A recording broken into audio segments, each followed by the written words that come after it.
సభాధ్యక్షులు సోదరుడు ఆనంద్ బాబు గారికి, ఇక్కడికి విచ్చేసిన గౌరవ కేంద్ర మంత్రివర్యులు గుంటూరు పార్లమెంట్ సభ్యులు పెమ్మసాని చంద్రశేఖర్ గారికి, శాసన మండలిలో ప్రధాన విప్, అదేవిధంగా శాసనసభలో ప్రధాన విప్పులు ఇద్దరు ఇక్కడ ఉన్నందుకు ఆంజనేయులు గారికి, అనురాధ గారికి, వేదికను అలంకరించిన గౌరవ శాసనసభ్యులకు, శాసన మండలి సభ్యులకు, Telugu Desam party, Janasena party, Bharatiya Janata party నాయకులందరికీ కూడా మనస్ఫూర్తిగా నమస్కారం.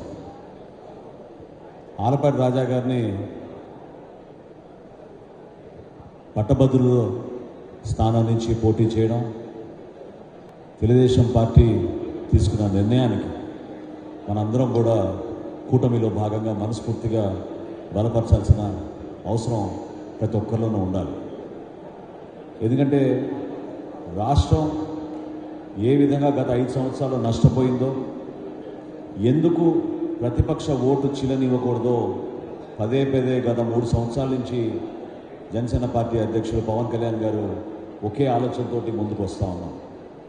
స్వార్థం లేని రాజకీయాలు చేయాల్సిన సందర్భం మన రాష్ట్రంలో ఎందుకు వచ్చిందంటే, మన బిడ్డల భవిష్యత్తు గురించి, ఆంధ్రప్రదేశ్ భవిష్యత్తు గురించి మనందరం కూడా ముక్త కంఠంతో ఒకే ఆలోచనతో ముందుకెళ్లాల్సిన అవసరం ఖచ్చితంగా ఉంటుంది. పార్టీలు నడపడం అంత సాధ్యమైన విషయం కాదు. ఎందుకంటే ఎన్నికలప్పుడు ఎవరి అభిప్రాయాలు వాళ్ళకు ఉంటాయి, ఎవరి ఆలోచన విధానాలు వాళ్ళకు ఉంటాయి. పార్టీల పరంగా మనకున్న క్షేత్రస్థాయిలో ఇబ్బందులు మనందరం కూడా చూస్తూనే ఉంటాం. కానీ ఆంధ్రప్రదేశ్లో ఈరోజున్న ప్రత్యేకత, మనందరం కూడా కలిసికట్టుగా ఒకే మాట మీద ఒకే ఆలోచనతోటి కూటమి అభ్యర్థిని మనం గెలిపించుకోవాలనే భావన లోతుగా మనందరిలోకి నిలబడిపోవాలి. దాని వెనక ఈ 5 సంవత్సరాల్లో జరిగిన అరాచక పరిపాలన, ఏ విధంగా రాష్ట్ర ప్రజలు నష్టపోయారో, ఏ విధంగా అభివృద్ధి అనే కనీసం ఆలోచన, ఇంకిత జ్ఞానం కూడా లేకుండా ప్రజలకి దూరం చేశారో మీరందరూ చూశారు. రాజకీయ పార్టీలుగా మనం పోరాటం చేస్తూనే వచ్చాం. ప్రతి సమస్య పైన మనం నిలబడ్డాం. చాలా చక్కగా ఇంతకుముందే సోదరుడు వివరించారు ఏ విధంగా నిరుద్యోగులు మన రాష్ట్రంలో ఈ రోజున పెరిగిపోయారు. పట్టభద్రులుగా అయిన తర్వాత కూడా ఉద్యోగ అవకాశాలు లేకుండా ఏ విధంగా రాష్ట్రంలో నష్టపోయామో మనం చూసాం. పెట్టుబడులు పెట్టడానికి 10 సార్లు ఆలోచించే పరిస్థితి వచ్చింది మన రాష్ట్రంలో. ఉపాధి అవకాశాలు కల్పించలేని పరిస్థితులు మన రాష్ట్రంలో వచ్చినాయి. రైతాంగం చితికిపోయింది, మహిళల్లో అభద్రత పెరిగిపోయింది. ఎక్కడ చూసినా అవినీతి అనేది మనం చాలా దారుణంగా, భయంకరంగా చూస్తూనే వచ్చాం. అటువంటి పరిస్థితుల్లో మన ప్రత్యేకమైన మన సొంత ఆలోచనలు, మన ఎజెండాలు పక్కన పెట్టుకుని రాష్ట్రం కోసం అంకిత భావంతో పనిచేద్దాం, స్వార్థం లేకుండా పనిచేద్దామని పెద్దలు చంద్రబాబు నాయుడు గారు, అదేవిధంగా మా పార్టీ అధ్యక్షులు పవన్ కళ్యాణ్ గారు కేంద్రంలో నరేంద్ర మోడీ గారి ఆలోచనతో కొంచెం సమయం పట్టినా కూడా ఎట్టి పరిస్థితుల్లో మనం ఆంధ్రప్రదేశ్కి కలిసి మనం పోటీ చేయాలి, అంకిత భావంతో నిలబడాలనే భావన ప్రతి ఒక్కరిలో వచ్చే విధంగా ముందడుగు వేసాం. వాస్తవంగా రాష్ట్రంలో ఉన్న పరిస్థితులు మీ అందరికీ బాగా క్షేత్రస్థాయిలో అవగాహన ఉంది. మీకు అనేక అంశాలపైన మనం పోరాడుతూనే ఉన్నాం.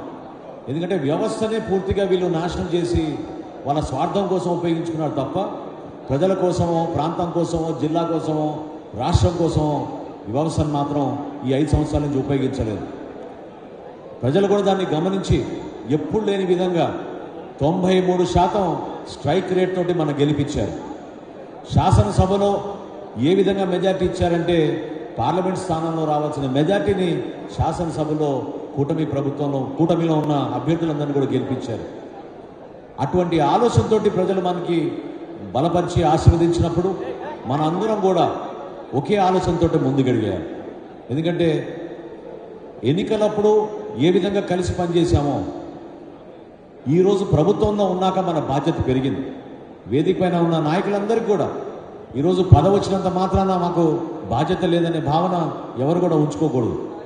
ప్రతిరోజు ప్రతి క్షణం మన బాధ్యత, మనం చివరికి ప్రజలకే మనం జవాబుదారం చెప్పుకోవాలనే ఉద్దేశంతో కష్టపడి పనిచేసుకుంటూ ముందుకెళ్ళాలి. పార్టీల పరంగా మన విధానాలు అనుకుంటే మన నాయకత్వం మనకు నిర్దేశిస్తూనే ఉంటుంది. కానీ ఆంధ్రప్రదేశ్లో మాత్రం మన ముగ్గురం కూడా కలిసి భవిష్యత్తులో ఏ ఎన్నికైనా సరే కూటమి అభ్యర్థిని విజయవంతంగా ముందుకు తీసుకెళ్లాల్సిన బాధ్యత మన భుజాలపైన మనం మోయాల్సిందే. ఇది ప్రతి ఒక్క కార్యకర్త, ప్రతి ఒక్క నాయకుడు క్షేత్రస్థాయిలో కూడా ఇదే ఆలోచనతో ముందుకెళ్ళాలి.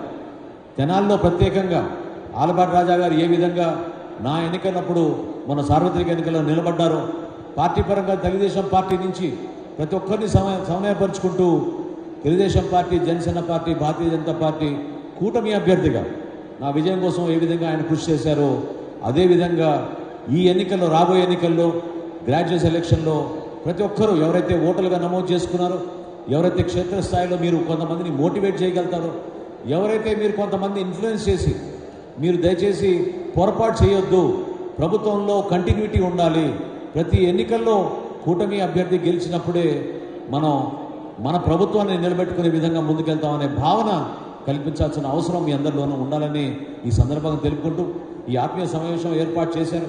రాజా గారికి నేను మనస్ఫూర్తిగా జనసేన పార్టీ నుంచి, పవన్ కళ్యాణ్ గారి తరఫు నుంచి మనస్ఫూర్తిగా ఆయన్ని మేము ప్రత్యేకంగా అభినందించి ఈ 17 నియోజకవర్గాల్లో కూడా జనసేన పార్టీ మా జిల్లా అధ్యక్షులు గాది వెంకటేశ్వరరావు గారు, క్షేత్రస్థాయిలో ఉన్న మా నాయకులు ప్రతి నియోజకవర్గంలో కూడా ఈ విజయం కోసం, విజయం కోసం మనస్ఫూర్తిగా మేము బలపరుస్తామని సందర్భంగా తెలుపుకుంటూ నాకు అవకాశం కల్పించి ఆహ్వానించినందుకు ప్రత్యేకంగా మీ అందరూ కూడా ధన్యవాదాలు తెలుపుకుంటూ సెలవు తీసుకుంటున్నాను. నమస్కారం.